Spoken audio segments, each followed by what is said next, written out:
Hello and welcome to episode 273 of the Rotten Reviews podcast. Thank you everyone for showing up to another new episode. Hopefully this is a fun one. This is another blind watch. I have not watched a single thing about this, not even the trailer to be honest with you guys. So hopefully this one's going to be a fun one, but I'm not really 100% sure. We're actually doing this one mere 24 hours after doing the last episode. So I'm feeling pretty good. It's really early in the morning, so hopefully this episode turns out to be good. Hopefully my dog will actually stay quiet so I can actually record it and not have to chop it up a lot to get all the barks out, because he loves to bark at people on the sidewalk. He's a good old boy. A little bit grouchy, a little bit cranky, but he's a good old boy. You guys are here to listen to me talk about a movie from 2004. It's one of the newer movies that we've ever done on the podcast. I know I've done newer movies than that, but it's definitely up there, probably in the top 10, top 15 of the newer movies, I would think. I didn't do any fact checks or anything, but we are watching Dr. Moreau's House of Pain, which I'm curious how this one is, because I originally loved the original Island of Dr. Moreau that I had on VHS tape. I'm not sure if there's other ones, of course. I'm just thinking the one, I think it was Michael Caine was in it. I could be wrong though.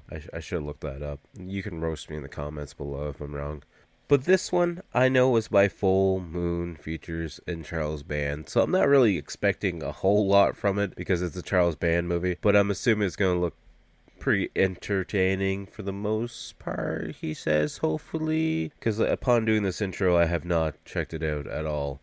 If you're a new listener, I'm going to give you a warning now, before I do start getting into things too much. I talk about the podcast or the movie at hand from start to finish, hit all the points in between that interest me. So each episode of the Rotten Reviews podcast is spoiler heavy, just so you guys are fully aware. I don't really try to hide spoilers or anything about that. I want you to know everything about the movie for the most part that interests me. So I have my own opinions, of course. So the whole point of the podcast is to either make you listen about movies that you've never heard of before. Maybe you want to go check them out, or maybe it's a movie you've heard of before that you haven't checked out yet, and maybe my opinions will sway you to watch it or not to watch it. I leave that obviously up to you at the end of this episode if you make it to the end. But if you are a first-time listener, thank you for checking out this episode. Hopefully you will check out the catalog of old episodes that we have. I have a ton of free episodes for you guys to check out. And we got to make sure we turn off our Discord notifications, because I usually have them turned off, but apparently those little two suckers snuck in, but that's okay. If you're a returning listener, thank you for showing up each and every single week to a new episode of the podcast. I appreciate the support so much. Thank you guys so much. But let's do a little bit of housekeeping before we do get too far into the episode at hand, like we'd like to do each and every single week. As always, if you're listening on Spotify or any other podcast platform, feel free to leave a review. Whatever the podcast platform, if there's any way to leave a review, please do so. It only takes a few seconds, maybe a few minutes, whatever it might be. If you're on Spotify, you can leave a star rating. If you want to leave a 5-star, I appreciate that very, very much. I mean, if you want to leave a 1-star, 2-star too, that'll be okay. It'll hurt my feelings, and maybe Dr. Moreau will catch you and turn you into a pig monster. If he does, then that's all on you. You have to deal with that for the rest of your life, and probably wouldn't be fun, but maybe you could get a good job at a circus or something. Are those still things? I don't know. We really don't see traveling circuses around here, so it might not be really a thing anymore. If you're on Apple or Castbox, whatever it might be, just hit the review option if there is one, or rating option, whatever it might be. But if you want to help out the podcast even more, aside from doing that, just hit the share button. The share button does help out a lot. Helps get the podcast out there to new ears and eyes and all the other fun stuff. And there's tons of free content for you guys. Just like if you want to check out the Rotten Reviews Instagram page, where I do the on this day in horror posts each and every single day. I'm looking into doing some more special content on there as well. And if you want to follow me on any social media accounts, it's at Type Inside. We're on TikTok, Threads, Facebook, Instagram, pretty much anything and everything, to be honest with you. All the links are down in the description below. But the one thing I want to promote the most is the YouTube channel, my YouTube channel. Definitely go check out. We have the weekly game video dropping every single Wednesday. Old episodes of the podcast drop every single Monday. I've been doing daily shorts for my artwork. I'm going to be doing some gaming shorts as well, and maybe even some podcast shorts. I might leave those on Instagram. I'm not really too sure yet. But with the daily shorts for the drawing side of things, what I do for my daughter is I do a lunchbox surprise drawing. So she gets a surprise drawing in her lunchbox every single day. If she's going to daycare, if she's going away somewhere, if she's going to school, whatever it might be, whatever the occasion, Monday to Friday, she gets a single drawing. Saturdays or Sunday, we have the retrospective where we look back on the drawings from that week to see what people's favorites are and opinions on them. And sometimes I shoot in some extra artwork as well. So definitely go check those out. I also have the community tab post over there as well, where I also post the On This Day in Horror section. So if you don't like Instagram, if you don't like Facebook, you can always check it out on YouTube as well. And there, a little shameless plug, we have a TeePublic site. If you want to check out the link down below, you can buy the podcast merch. There's a podcast t-shirt over there. There's also the tie-dye option, which is I'm a personal fan of. We also have the Charlie Brown Predator design, as well as the John Kennedy limited design that I did before the documentary came out on Amazon. So definitely go check that out as well. I'm not sure if I'm going to leave the John Kennedy design up or just leave him up for a couple months and then pull him back down like I did with my previous John Kennedy design. Not 100% sure yet, but we'll keep it in the store for now till we get more designs in there. So the last thing that I'm going to promote, check out the CWC Canadian Wrestling Championship page as well on Instagram and Facebook. YouTube account is in the works as well. It's created, just don't have any content on it just at the moment. That's for all your wrestling content, and we will have some more wrestling news soon, dropping some more merch and some more details on our live stream that's going to be coming up soon. So no date set in stone just yet. Been running into some little hiccups here and there with technology wise and whatnot, so we'll see how that goes. Definitely go check that out for your wrestling related content.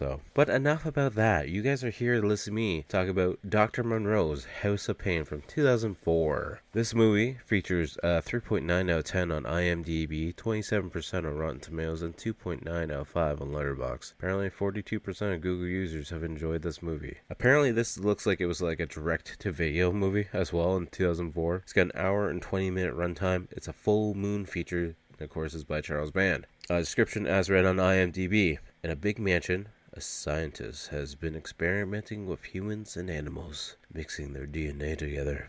On IMDb, it also says it's an hour and 12 minutes. I'm not sure where the difference are. Not sure if there's a couple scenes cut out or not, but I guess we'll have to find out. Director for this one, of course, is Charles Band.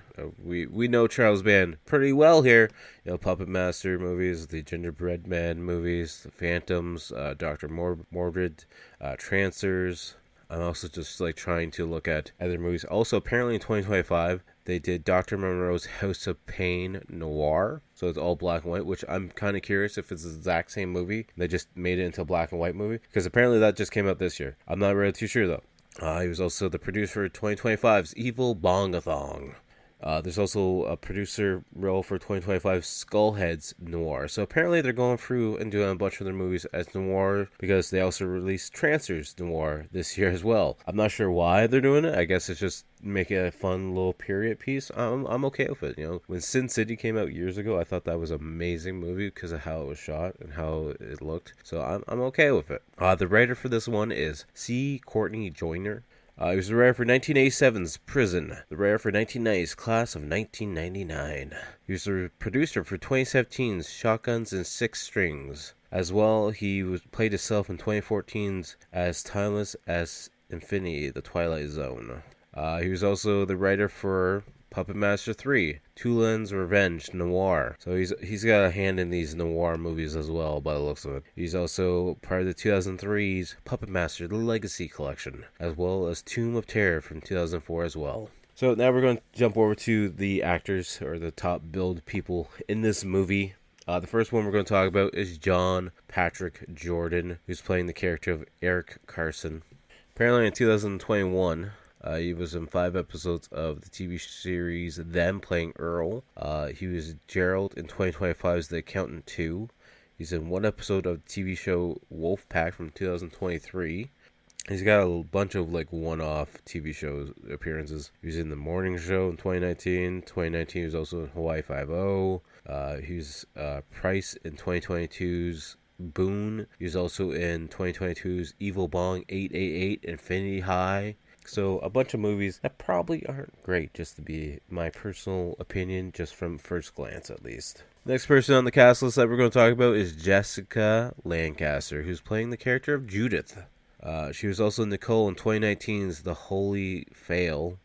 She was Jennifer in 2013's Choosing Signs. She was in 1 episode of CSI in 2012 playing a nurse. And again, just a couple one-off episodes here and there. She was in an episode of The Verdict. She was in an episode of The Rookie. 2013, she played in Homebound, playing the character of Julia. Bunch of movies that I've actually never heard of before. So Yeah, she's in Law and Order SVU for an episode. So yeah, nothing really to speak of, sadly. But that being said, it's a full moon feature, so sometimes they don't always get actors that are very well known. So who knows? Maybe she just hasn't had a hit role yet. Maybe they're really good at their job, though. The tagline for this movie is, "Some legends are reborn, and some never die." Then as we're scrolling down on IMDb, we see the trivia section, which apparently this is the first full moon picture to be shot on 35mm since 2002's Trancers 6. And there's nothing really else to be said about the movie. So with that being said, let's get started on the movie at hand. Like I said earlier in the episode, I'm going to be talking about this movie from start to finish and hitting all the points in between that interest me. So if you don't want to be spoiled on a movie that came out in 2004, feel free to pause the episode now and go check it out on Tubi if you want to. If not, sit back, relax, listen to me talk about the movie, and I'll either make you really want to see the movie, or you'll just be like, you know what, I'm going to avoid that one. I don't want to watch that one at all. I know he went through the pain of watching it for us, so that's enough for us. I leave that judgment call up to you at the end of this episode, though. So hopefully you guys will sit back, relax. Hopefully you're at home, relaxing. I know it's starting to snow and rain a little bit here. It's a little mixture combo on this Sunday. So hopefully you guys are, nice and comfy and warm. Got some snacks, breakfast, whatever it might be. If you're at work, hopefully this helps you get through the day. I know as most of you people are, you like to listen in the car, going to work, going to get groceries, whatever it might be. So hopefully you just keep your eyes on the road, get to where you're going nice and safely, and hopefully this episode is enjoyable for you guys. Hopefully you'll hit that subscribe button and come back next week for another new episode. And with that being said, let's get started on the episode at hand right now. So the movie is starting out, we see a bunch of picture frames that are moving with old-timey photos inside them, and there's an old-timey noir soundtrack playing, which is actually really nice. And then House of Pain pops up on the screen, and I gotta say, I actually like the title choice, like the design that they use for the title font, which is surprising because it's a full moon feature, and sometimes I kind of just get a little bit lazy with it, to be honest with you. Then as we see these rotating picture frames, one of the pictures actually stops and the camera starts to zoom in. I thought it was actually a really well done shot. And then we see this guy sitting in the back of the car, and he's talking to two older ladies. Well, not older ladies, I shouldn't say that. It's an old time setting, essentially, is what we're at. So the guy in the back is Eric Carson, our lead, John Patrick Jordan, and then they're talking about this fight. Apparently it went 12 rounds. Apparently they're joking about the guy he was fighting. And apparently he's like, well, what was he, like 90 years old? Apparently one of the girls in the front seat is a writer, and she's writing an article about the boxing match or the fight. I'm not sure if it was a boxing match or just a straight up street fight, but the other lady's like, yeah, your brother wouldn't get out of that. He only bets on sure things. He was a great man. It's like, apparently we find out Eric's brother is dead because he took a powder trip. So then we see Eric getting out of the car because he's going in to look for some clues in this bar or something. I'm not really sure. Maybe going for a fight. Who knows? And the one lady's like, man, what a loser. And then I think the other one's Jewish. She's like, you don't know the difference between a loser and somebody who just won't quit. So then once Eric gets inside the bar, the bartender starts joking to him about, he's like, hey, a win is a win. If you had a heart attack mid-fight, whatever. I still won. That's all that matters. So then we find out inside this bar there's also like a burlesque looking stage show, and apparently there's this guy named Johnny Q who's watching the main girl on stage. So Eric starts to question the bartender about like, hey, how long's Johnny Q been after her? And the bartender pretty much just shuts him down and be like, hey, you want to chase some pine? Come on, you had your drink, let's go. Because apparently Johnny Q did not like Roy, Eric's brother, so he thinks that Johnny Q had something to do with the disappearance of his brother.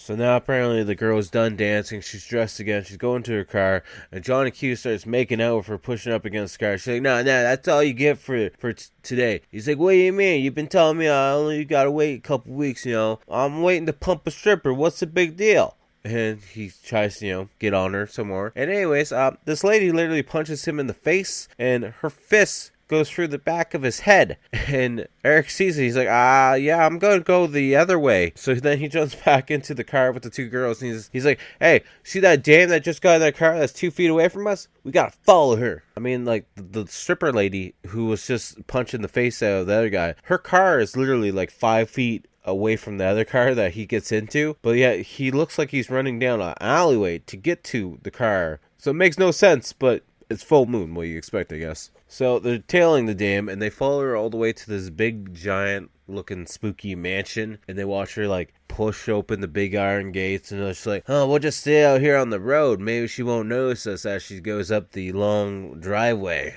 And then as the three of them are sitting in the car, I believe it's Judith, the writer. She's like, so what do we do with Miss Bump and Grind there? We're just going to sit here and watch her drive up the driveway? Okay, so then they're outside the car, and then the one girl who is the driver, who's apparently Judith. I thought the other girl was Judith. She's like, so what do we do now? Says Sherlock. Huh? What's the big plan now? He's like, well, I don't really know, actually, so let's go follow up the walkway and find out. So I believe the lady who punched out Johnny Q's face is named Eliana. I could have butchered that one. Not really 100% sure. Anyway, she's meeting up with the henchman guy at the mansion, who's all freaking out, being like, hey, what took you so long? You're supposed to, check back in sooner. The master gets worried when you don't check in, all this horse crap. And she gets pissed off, be like, you don't talk to me like that. You shut up. Also, I wasn't able to bring back a girl because this guy got in the way, so this is the body that we got to deal with. But don't worry. I know that people are tailing me because they're down at the end of the driveway waiting to sneak in. Yeah, she's just like, once they answer the grounds, it's fine. It's just more lands for us to slaughter. And they'll be in soon enough because they've been following me since the club, so don't worry about it. So Eric wants to go after the girl because he feels like his brother's missing because of that. And apparently Judith is the wife or girlfriend of Roy, so she's like, no, I want to go after her. Apparently they want to go after her separately, maybe. And then the reporter's like, we need to actually figure out what we're dealing with first before we get the cops involved, don't you think, guys? And then we randomly see this like cell inside the mansion where we see this, I don't know what kind of animal hybrid he is. He might be part dog. He kind of sounds part pig, but doesn't look pig at all. And then the door just creaks open, he just runs out the door. So then we see the trio walking through the grounds of the mansion and be like, hey, we should be careful, we don't know where she's hiding. And then the reporter's like, yeah, and these old places like this, they had escape tunnels below us, so God knows what's actually below us too. So then Judith wants to kind of wait for the flat feet, the police officers to show up, because she's a little bit spooked, because it's a little bit nighttime. And the reporter's like, you know what, actually, that's not too bad of an idea, actually, to be honest with you. And then she's like, hey, wait, I know what this place is. This place burned down in 1928. It used to be a sanitarium, and it was ran by a Chinese guy. And then next thing we know, we see the news reporter getting grabbed by a hybrid monster and just being dragged up a stairwell and into a hidden doorway. So then Judith starts freaking out, being like, hey, you've taken one too many hits there, Eric. We're not going to chase after whatever took her. He's like, no, we're not leaving without her. So then they start walking down the pathway a little bit, and then Judith sees the giant house. She's like, oh, great, Castle Frankenstein. This is definitely going to be safe to go inside of. So Eric and Judith start walking through this haunted house-looking mansion a little bit. And then next thing you know, the door slams shut and the whole screen goes black, and next thing you know, Eric and Judith are waking up inside of like a jail cell or holding cell in somewhere inside this mansion, and there's this pig creature being like, you guys are going to stick around for a while, and you go, yeah, it's gonna stay here. You're kind of pretty. And then Eric just like, Jesus, you can speak? And the pig creature's like, yeah, I got vocal cords. No, I can use them, but not as good as your female friend that we took earlier. And Eric's trying to get the pig creature to be like, hey, can you just let us go? Maybe just let us go away somewhere. We won't tell anybody about you guys. And apparently the big monster that took Marianne, the reporter lady, is named Pee-wee, because that's funny because the pig creature is so tiny and this other thing's giant.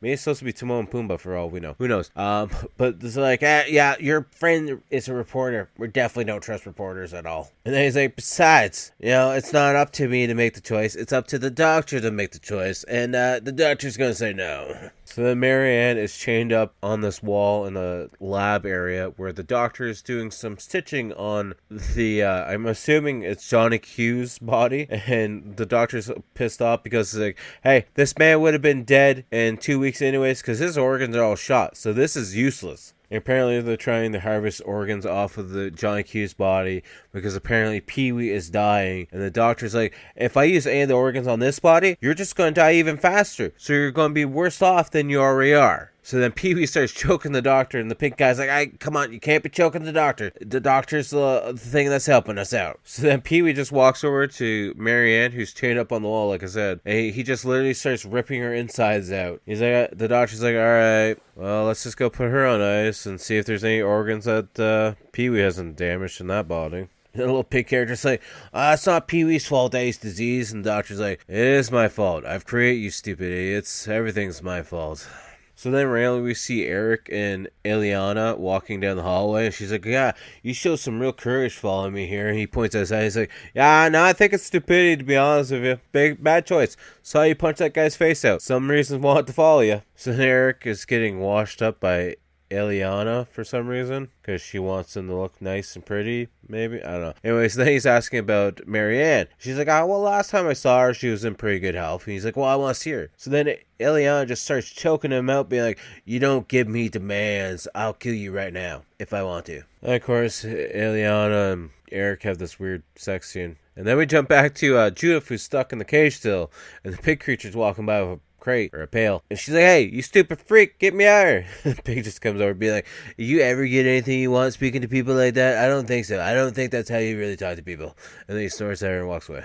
So then we're back in the lab, and we find out that Dr. Moreau is apparently chained to his lab area because he has to put his foot up so the pig can unchain him, because he's like, hey, I want to go talk to the young man so I can, assess his body and whatnot, and see if we can actually get the organs out of him before Pee-wee destroys it. And the pig's like, all right, fine, I guess that makes sense. So apparently Dr. Moreau is a victim or held captive by his own creations himself. Then we see the doctor sitting down in a room, and Eliana and Eric meet up there. Also, the little Asian guy, servant guy, is there as well, and he's holding a giant, Grim Reaper scythe for whatever reason. I don't know, but we also find out Eliana, of course, is one of the doctor's subjects as well. He's like, you are the perfect subject. You don't look like one of those hideous creatures down in the basement. So we find out that Pack is the name of the Asian guy with the giant Grim Reaper scythe, because the doctor is talking to Eric. He's like, so I'm actually held captive here as well. I'm kind of going to get murdered if I try to get away. So I'm being told that I need to examine your body, Eric, so that I can see if your organs will hold up for a new experiment. So then Pack's like, I need to actually have some talks with you after we're done, because we got some important business to do. Pack seems like he's like one of the servants, so I'm not really sure the pecking order of this whole mansion, but it seems like the pig guy is at the top of it. So then Eric's like, so are you the father of these creature people things? And the pig and Pee-wee are standing there, and apparently the pig character doesn't like that Eric apparently slept with Eliana, because apparently the pig has something to do with Eliana. And the doctor's like, oops, sorry, I let that slip out. And Eric's like, hey, if those things get close enough, I'll snap your neck. He's like, well, that's not going to work out for any of us, because if I'm dead, you're going to die too. So then the doctor's like, so the final stage is going to happen, because Eliana's been looking for a guy like you, Eric, and soon you're going to impregnate her, and then the final stage is going to be here, and then we're going to figure out what's actually going to happen, because my gene splicing, sometimes it goes more human, or sometimes it could be more parrot, or whatever the animal is. So there's no way of knowing what's going to pop out. Then we randomly cut to Pack, who looks like he's in a dungeon or basement somewhere. Not really too sure, but he's talking to a female creature of some sort, and he's very upset that Eliana gets to walk the streets, bring the police around, do whatever she wants, because the doctor favors her more. And apparently the doctor doesn't favor this one as much, because this one does not look human at all. And then we cut back to the doctor talking to Eric, and apparently Pee-wee is the hybrid of a mountain lion and a hyena or something. I don't know what it is, but apparently what the doctor wanted, he wanted the apex security guard that he could have, so that nobody would mess around with his experiments. And then Eric gets a little bit pissed off. He's like, you make that thing mate with things? And the doctor's like, maybe I gotta talk to Eliana. Maybe your anger is a little bit too much, and you're not going to be a good fit for us. So the doctor talking to Eric, being like, yeah, so on the South Islands, I had a whole facility, I had workers. Pack was my main assistant, he's very intelligent, and we started doing more DNA splicing, but the time that we started giving them more human DNA is when they started to become assholes and not listening to what they're being told. And apparently what the doctor wants, he wants to keep doing the testing so that he can change these hybrid human animals into full-on humans, where you could just left the humans alone and not do any of this, but that's alright, because what he's doing is he's impregnating ladies with the genes, and then he pulls the baby out at a certain age and puts them in a test tube essentially, and allows them to grow the rest of the way that way. I guess he just wants to have fun making animal humans into humans humans. Makes sense, right? So then Eric is dropped off into the cell with Judith, and he's knocked out. And she wakes him up being like, what's going on? Come on, you gotta fill me in. He's like, I don't know. They just took me around the house. And next thing you know, I'm getting knocked out, and now I'm waking up, and you're yelling at me. I don't know what to tell you. And then Judith is all pissed off, being like, I've been kidnapped, thrown in the cage, and the whole time I'm stuck in the cage with some freaks. You're out there getting laid by a freak. What the hell's going on here? So then we see Pac sitting down to talk to the doctor, and apparently Pac's not very happy because the doctor thinks once Ileana gives birth to a perfect human, it's going to be a good breakthrough, and he's going to be able to leave and use his medical success. And Pax literally smashes the doctor in the face with a glass, being like, hey, I did that ultimate sacrifice, and my lady down there is some kind of creature thing living off life support, and you need to fix her. So apparently Pac's girl was apparently a human at one point in time, and then transformed into this hybrid. And Pac's like, I know you got the parts down below. I saw the people come in, and now you need to turn her back. And the doctor's like, nah, probably not going to do that. So then Pac goes to talk to his lady, being like, hey, I just talked to the doctor. You're going to have another procedure soon. I know you just need to hold on. I know you hate me. And then the creature takes the robe down, and it's some sort of like swamp creature, fish, gill man. I'm not really too sure what it's supposed to be, but he's like, Pac's like, I'm gonna make it right. I'm gonna do my best. I promise. We see a little pig guy. I'm assuming his name is Gallagher, fighting with Pac because Pac's like, oh, you're here to grab me because the doctor wants to do the treatment on Gorgana. He's like, no, he wants to do the treatment on the other person now at the point in time, and then Pac gets all pissed off about it, and then they need to go look for Mary Ann's body, and we find out Pee-wee is like holding her into a closet somewhere, and Gallagher's like, hey, I just wanted to come make sure everything's doing okay, and he starts bear hugging Mary Ann's dead body, and Pac's like, god damn it, he's crushing all the bones and all the organs, now he's gonna be useless. And for whatever reason, Pac still just walks around with that giant Grim Reaper scythe, ready to kill at the first sight, I guess. I don't know. I'm assuming Ileana is part cat. I'm not 100% sure on that one. But she's sleeping at the foot of the bed naked. And Gallagher, the pig creature, comes to bring in some food, being like, I just brought you something for later. She's like, get out. I hate you spying on me, you little creep. Get out of here. And then Gallagher, little pig boy, goes over to Judith, being like, hey, I understand you can't sleep because you're sleeping in a cage. Hey, you want to come sleep somewhere else? I know you've never seen something like me before. You want to come sleep with me? I'll keep you nice and safe. I won't kill you, I promise. And then we cut to the doctor and Pac, and they're cleaning up some medical tools. The doctor's like, my surgical tools might be a little bit cleaner and better if you didn't crack me in the head with a bottle earlier, you jackass. And then Gallagher, pig boy, brings Judith to the same spot where Morgana is, and she shows her face. And Judith, of course, starts to freak out. And then the pig boy's like, hey, the doctor wants to use you for one of the next experiments. I understand you don't want to be a freak like us. It's totally understandable. But, what I'm asking right now, I haven't seen real beauty in a long time. So if you let me do a little bit of things, I'll help you get out. And Judith was like, no, wait, actually, is that all? And he's like, yeah, just give me like an hour of your time, and you'll be back out in civilization, living your life. You don't have to worry about us. Just don't say anything about us, and we'll just live here in the big old haunted mansion. And Judah starts stripping down, and he's like, wow, you're really beautiful. The doctor's going to use the best parts of you for Morgana, or Gorgana. He's going to probably throw the bitch part out in the dumpster, though, just to be honest with you. Alright, so then we cut back to the doctor and Pac, and we find out that the girl that's with Pac, Gorgana, is not actually his girlfriend or wife. It's actually his own freaking daughter. And the doctor's like, so you're ready to do this experiment on your daughter? He's like, yeah, I'm ready for my daughter to be human again and not part fish. So then we see Pig Boy and Pee-wee going to grab Eric. And Pig Boy's like, come on, lover boy, we're going. So then Pee-wee grabs him. So Eric tries to punch Pee-wee, and it does nothing to him. And then Pee-wee just literally smashes him in the back of the head and knocks him out cold. So then Pee-wee attaches Eric to this conveyor system, and Pig Boy climbs on top and be like, did you really think you're gonna mate with Ileana? I'm gonna leave you as a bag of guts. That's all that's gonna be left. So the Pig Boy starts torturing Eric by taking this meat hook and starts putting it inside of his ear. Be like, hey, you're not the first boy that's been around here trying to get with Ileana, and you won't be the last, but I'm gonna gut you like a pig.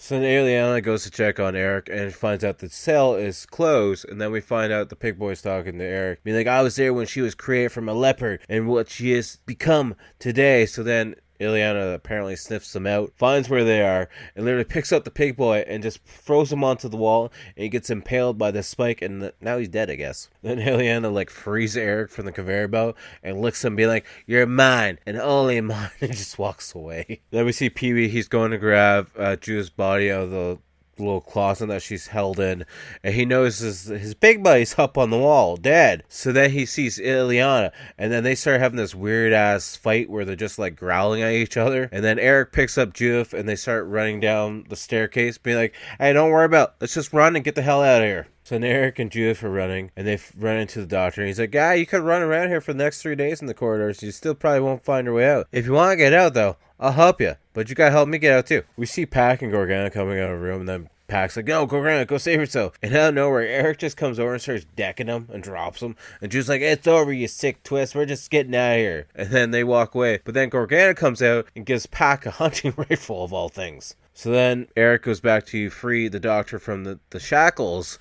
He's like, "All right, you guys got to grab anything that's a weapon so we can get the hell out of here." And Jude's like, "I thought you knew the easy way out." He's like, "There is no easy way out. We got fire way out." Then Pac shows up and fires a warning shot, being like, "Hey, get back to that table and I'll let you live. If not, you guys are going to die." So then the doctor throws a table at Pac, and then he throws acid, I guess, at Gorgana, and they both fall to the ground. So now we see Pac, he's covering over his daughter's body, who's like burnt, I guess. Then behind him we see Pee-wee coming in, and he's carrying that little pig guy, Gallagher or whatever his name is. He's like, "Please help my family." He's like, "I know, we both don't have family now. They're both dead." So now out of nowhere, Ileana finally wakes up from that chair shot that Pee-wee gave her, and then she comes over and grabs Pac by the throat, be like, "Hey, that junk heap over there thinks I killed Gallagher. I didn't kill Gallagher. The doctor killed Gallagher." And then Pee-wee's like, "Doctor, I don't want you to be hurt." And he's like, "No, see, I'm fine." And then he stabs Pee-wee in the chest. I guess he was just stabbing Pee-wee in the chest with a tranquilizer or something to sedate him a little bit. Because then we see the three of them walking into this room where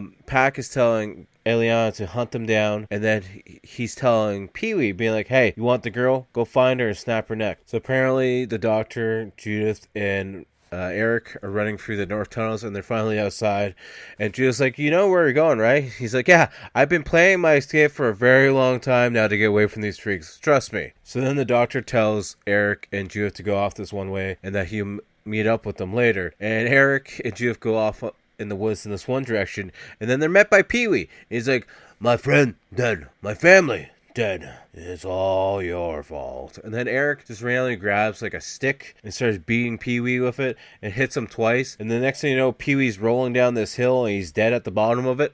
And then out of nowhere, Ileana just comes up behind Eric and grabs him by the throat. And then where the doctor's running off, he's met by Pac. And Pac shoots at him and be like, "I told you, you try to leave, you're gonna die." And he's like, "Yeah, I know, you told me." So then Pac's like, "You got two options. You can take this needle and ram it into your arm, or you can wait for Ileana to find you, and she's going to rip you to pieces." And so the doctor's like, "Oh, well, fine. I'll take the needle and ram it into my arm." And he does so, and then he just drops his knees and starts shaking because it's some of the, like, mutated DNA, I guess, inside of it. And then he starts, like, foaming some pink stuff from the mouth, I guess. Looks like silly putty almost. And the whole time, Pac's just watching this, being like, "Huh, I really didn't think he was going to stab himself in the arm."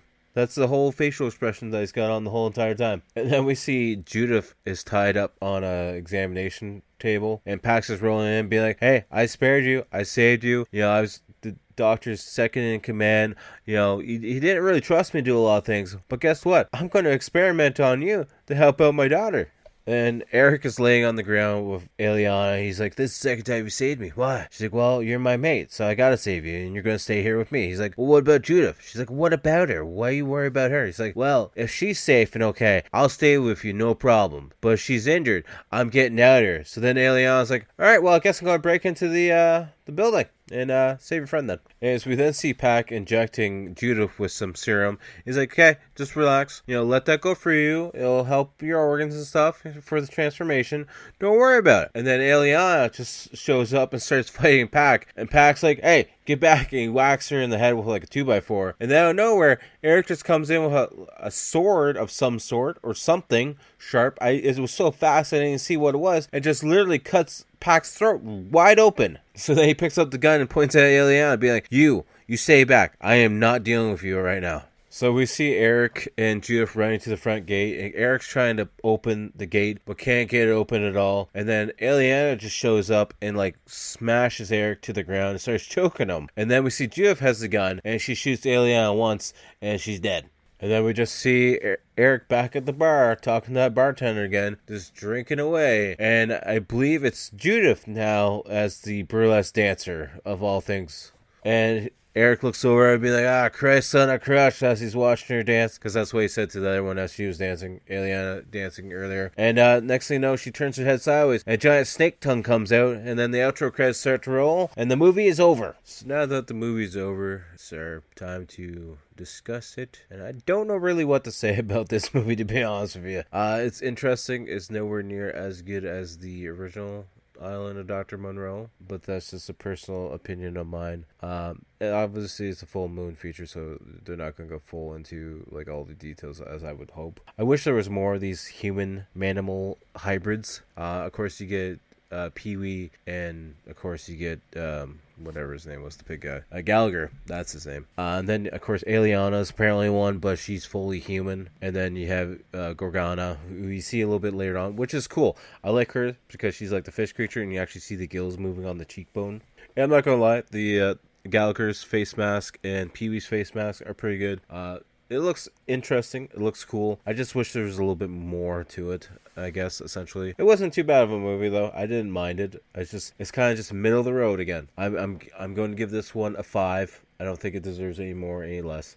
It's nothing super crazy. And of course, you see there's a little bit of lore to like the old Dr. Moreau movies, because they talk about how they used to be on the island and had all these servants and everything, and now how they're starting fresh. But the concept of them having the mutated manimal babies and then trying to change them humans kind of defeats the whole concept, I feel, in my mind. What's the point in like changing them from one thing and then changing them back to the thing that they originally were? Doesn't make sense to me, but it is what it is.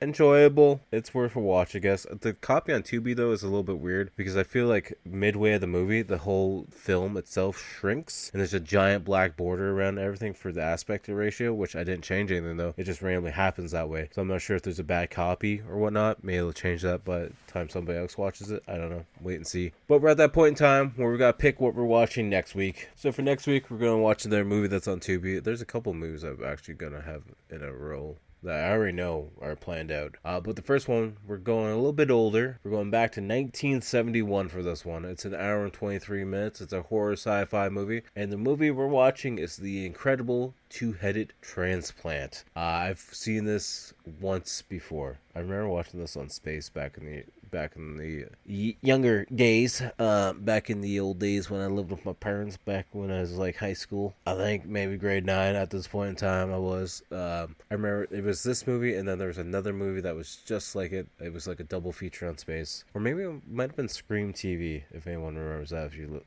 or Canadian. It was like channel like 600 and some on the satellite dish that we had back in the day.